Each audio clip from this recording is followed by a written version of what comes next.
YouTube squad, Retain gang, spiritual family, what's going on, people? All right, coming at you with a very got the gray on gray vibes going on right now. Sky's very gray today too. I don't know what's up with that. I don't plan these things out, they just happen. All right, so while I'm nice and caffeinated, nice and injured again, unable to go to the gym and throw weights around, which is all I really want to do most days of the week. God went ahead and blessed me with a tribulation for me to learn from. That's how I'm choosing to interpret what's going on right now. I'm in a lot of physical pain. I tore a muscle in my back that's in a spot where it affects almost everything I do. Sleeping hurts like crazy. Every time I get out of bed in the morning, I'm just like in excruciating pain for the last week now. Very frustrating experience, but definitely a learning experience. And it's a learning experience because I said so. And it's really that simple. It could be, oh no, poor me, this is not fair, this sucks kind of experience, but instead it's a learning experience because I've lived enough years of life to have discovered that that's kind of how it works. Stuff happens that you didn't want to happen, you know, unforeseen events, accidents. We could call them accidents. I don't really believe there's such a thing as an accident, though, actually, when it comes down to it. Injuries, setbacks, betrayals, heartbreaks, losses, whatever. We have a choice in how we perceive these events and how we choose to go about coping with them. We always have a choice. And we can either extrapolate the lesson, the meaning behind what's going on, and we can integrate that, and then we can make that a part of our new operating system as an individual, which makes us better able to deal with future unforeseen circumstances. It makes us a more adaptable, stronger person. It's kind of like what doesn't kill you makes you stronger type of situation is what I'm getting at. So, but I'm saying it's a choice. It's a choice we make. We can complain about things, or we can look at everything that happens to us as an opportunity. And I think that the latter of the two is definitely the better option if you want to feel reasonably okay in this world, because let's face it, stuff's not going to go your way. It's not always going to go your way. And so, yeah, I've heard it said, love this quote: if you want to always get your way in life, the best thing to do is to stop having a way. I love that. I thought that really stuck with me, you know, which suggests living in a state of surrender. You could take that and say, you know, use that as an excuse not to have goals or ambitions in life, but that's not what I take from that. That's about being in a state of surrender. So maybe there's things I want, there's a direction I want to go, there's goals I want to achieve, certain ambitions I have for myself.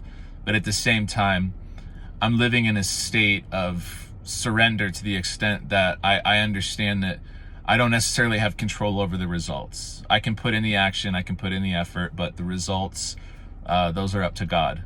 And I have to stay aware of that unless I want to put myself in a situation where I'm going to be very frustrated and angry and tense and mad at the world and feeling sorry for myself. And that's all low vibrational stuff that's really not serving me or anybody else. And so I'm doing my best to avoid that in this current situation I'm in. So that leads me finally to the topic for the video, and I will keep this brief for a change. I always say that, and I never do. But hey, all right, so what's the point? That's the topic for the video, is what's the point? I think this is a question that we all need to be asking ourselves. I think if you are on this channel to begin with, you're the type of person that does ask yourself these types of questions. What's the point? You could apply this to anything. It could be as simple as getting out of bed in the morning. What's the point of getting out of bed in the morning? What's the point of going to a job? What's the point of saving up money?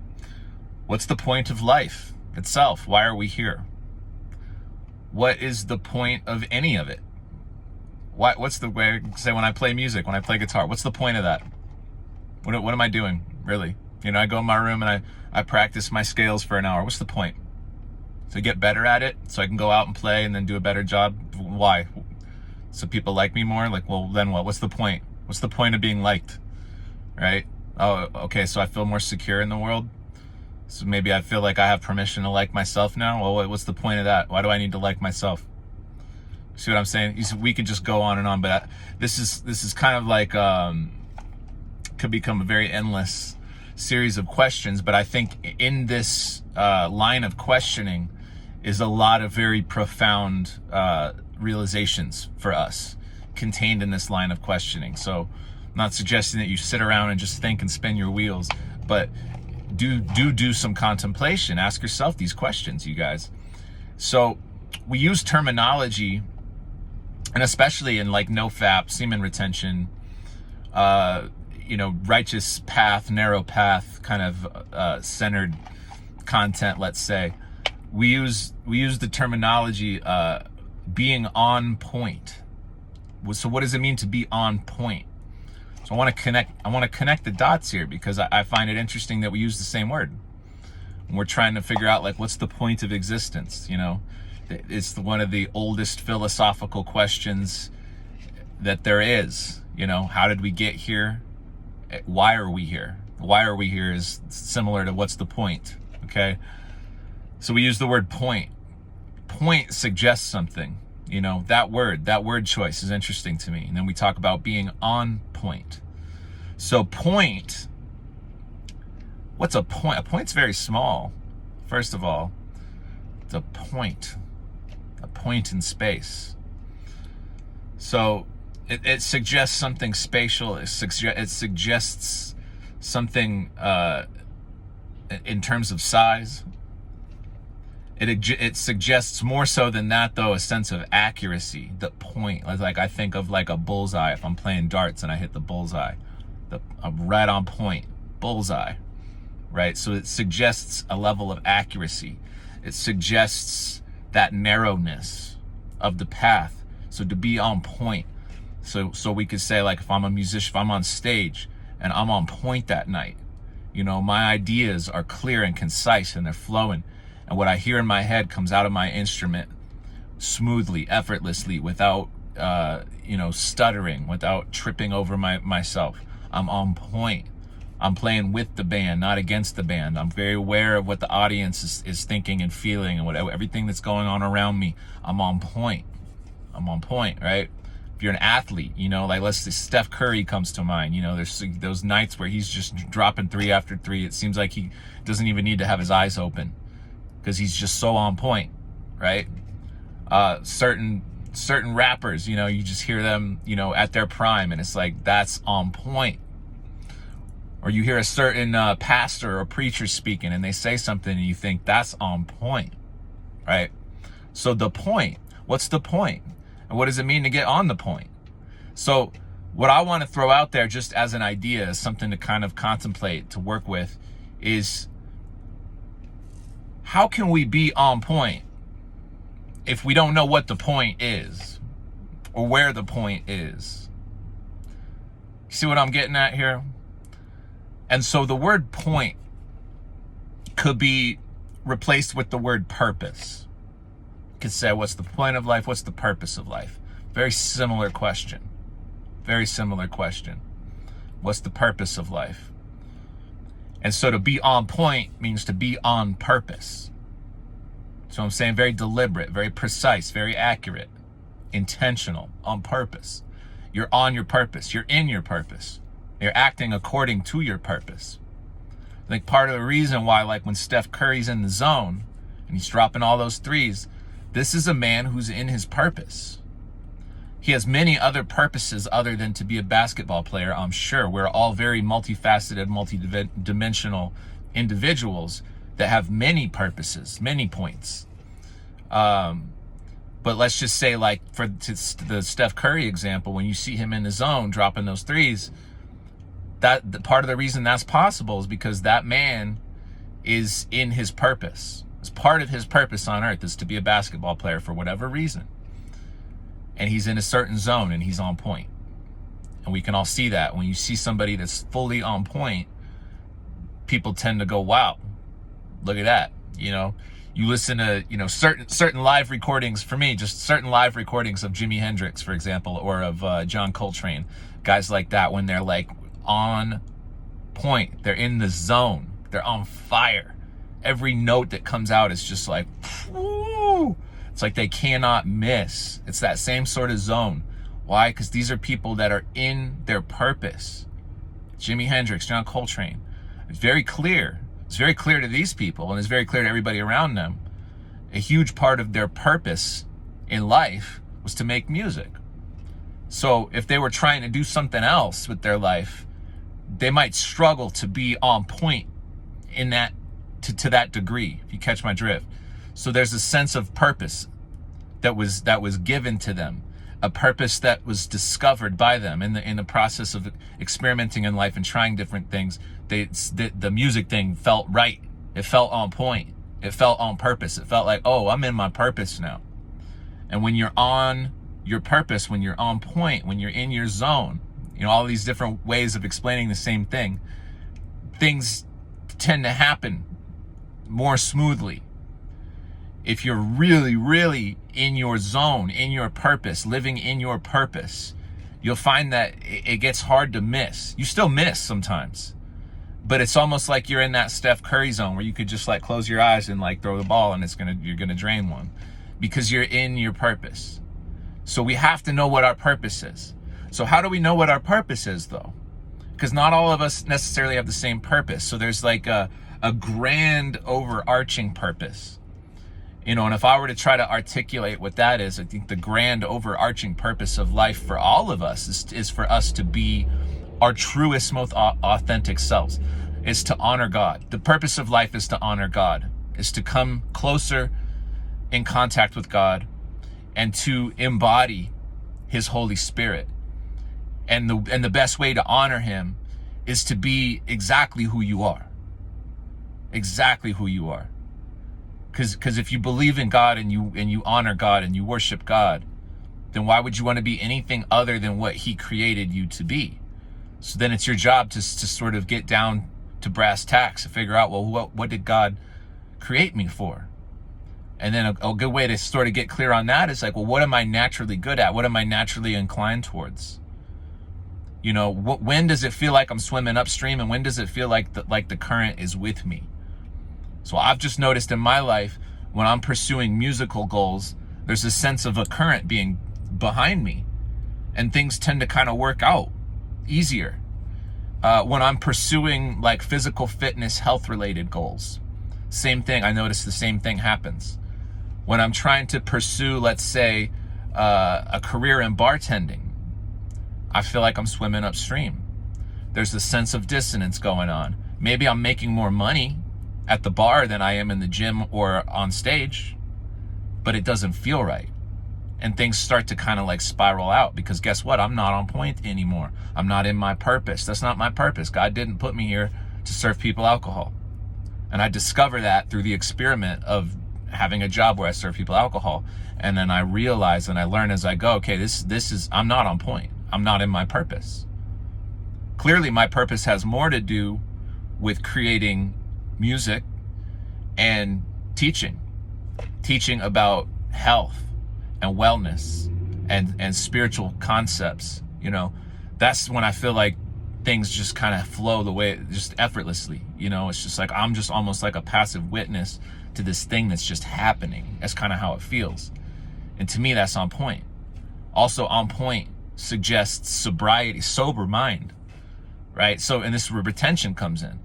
How can you be on point? How can you be on your purpose when your purpose seems to be to get off? You think about that. Like a lot of people are living for a reason that they don't even know they're living for.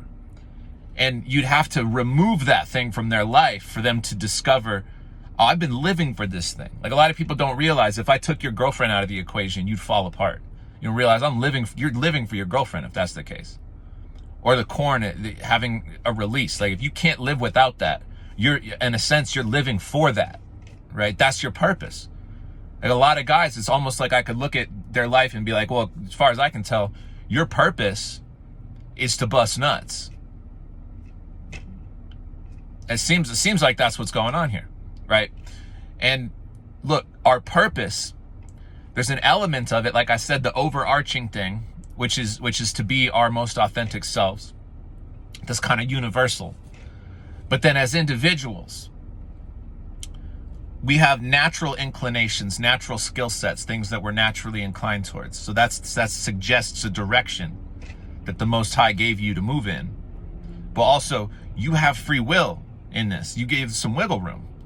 So you get to sort of decide, because any one person has a series of specialties, skills, unique attributes that it is their purpose to bring forth to the table. And you could choose to focus on any one of those things. And there's nothing right or wrong about any of that. You could choose to kind of focus on all of those things and be somebody that has a lot of different skill sets. Or you could say, I'm going to narrow in on this one specific thing. Like somebody like John Coltrane, for example, did with music. Like he just decided, I'm going to put all my energy into this one thing and see what happens. And then we see what happens when somebody does that, is they go down as a legend, one of the greatest people to do what they did, right? Or think Kobe Bryant, similar things. Like there's so many things that guy could have done. Such a brilliant, talented person. But he decided, look, I'm gonna give it all to basketball and see how far I can take this. And we see what happens when somebody does that. Not that he didn't do other really valuable things, especially after he retired. So in any case, we need to get clear on what is our purpose. And my point in this is it's a mixture of something that is God-given, that is already there for you to discover. It's a mixture of that, and it's a mixture of you deciding, choosing something. So it's sort of like you have something out in front of you. You have a platter of options. God's like, here's a series of things that I gave you. Choose one or choose some. And now pursue. Now move in that direction. Now invest in that thing. And then that becomes the point. So the point for me might not necessarily be the point for you. When it comes to getting closer to God and being our truest, highest selves, the point's the same. But when it comes to us as individuals being on point in our individual journeys, it could look very different. Maybe for one person, it looks like years of celibacy. Maybe for another person, celibacy is not the move. What they really should be doing is being in a relationship and learning from everything that provides. It's not a one size fits all. All right. So I'm very anti-dogmatic as a person. I really do not resonate with any dogma, veganism, carnivore, bodybuilding, all of these things I consider dogmas. They've become dogmas, and I don't do dogma. All right. Semen retention itself, I see becoming a bit of a dogma. And as soon as it gets like that, I'm fuck this shit. Pardon my language, but I may continue to retain that life force energy as a way of life because it simply helps me do a better job at like everything. But I'm not going to do it because so I can come out here and be this personality on the screen, right? Because now I'm not really on point anymore, am I? Now I'm playing a caricature of myself. I'm the guy that retains, that comes out and makes the video about retention, right? I'm not going to be. I refuse to do that to myself. I see a lot of people do that to themselves, right?